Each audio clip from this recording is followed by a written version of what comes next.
आणि सोलापूरमध्ये सुद्धा त्यांच्या विरोधात तक्रारी फिर्याद जी आहे ती दाखल झाली आहे. नेमकं काय प्रकरण सविस्तर सांगा.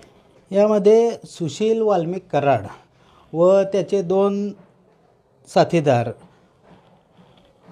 अनिल मुंडे आणि गोपीन गुंजेवार या तिघांनी यातील पीडित महिलेचा पती जो सुशील कराड याच्याकडे कामाच होता. सुशील कराड हा त्यास कायम म्हणायचा की तू एवढे पैसे कसे काय कमवला, तुझ्याकडे 2 बल्कर गाड्या कशा काय आल्या, 2 कार कसे काय, असे म्हणून कायम मारहाण करत होता. त्यानंतर या तिघांनी त्याचं राहतं घर जे होतं म्हणजे घर जागा जी होती ती अनिल मुंडे याच्या नावावर करून घेतली. त्याच्या 2 बल्कर ट्रक, 2 कार यांच्या गाड्यांचा ताबा, त्याच्या चाव्या, तसेच गाडीची कागदपत्रे हे त्याने स्वतःकडे ठेवले. इतक्यावरच न थांबता त्याने पीडित महिलेच्या पतीचे 2.5 तोळ्याचे सोने हे टाक ज्वेलर्स परळी येथील सोनाराला विकून त्याच्याकडून पैसे घेतले आणि ते पैसे फिर्यादीच्या पतीला न देता ते पैसे त्याने त्याच्याकडेच ठेवून घेतले व त्यास परत मारहाण करू लागला की तू एवढे पैसे कसे काय कमवला म्हणून.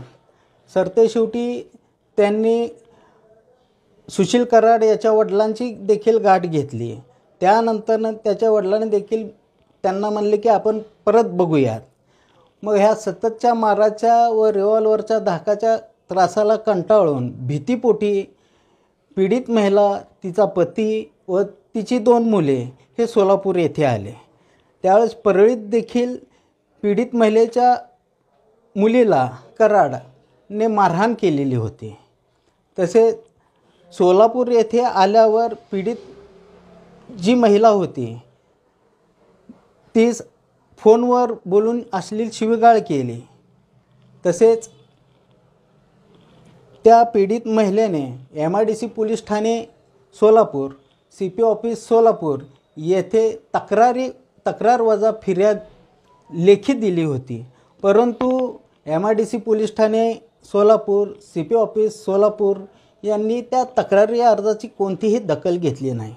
सरतेशेवटी त्या महिलेने MIDC police station, CP office Solapur तसेच SP ऑफिस बीड यांना RPADने तक्रार पाठवली आणि त्या तक्रारी अर्जासोबत गाड्याचे सध्याचे लोकेशन कुठे आहे हे देखील पाठवलेलं होतं.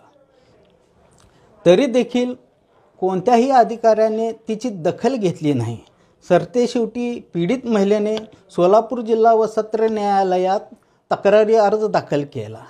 त्यावर न्यायालयाने आरोपीचे म्हणणे मागवल्यानंतर आज रोजी चौकशीसाठी तारीख नेमली होती.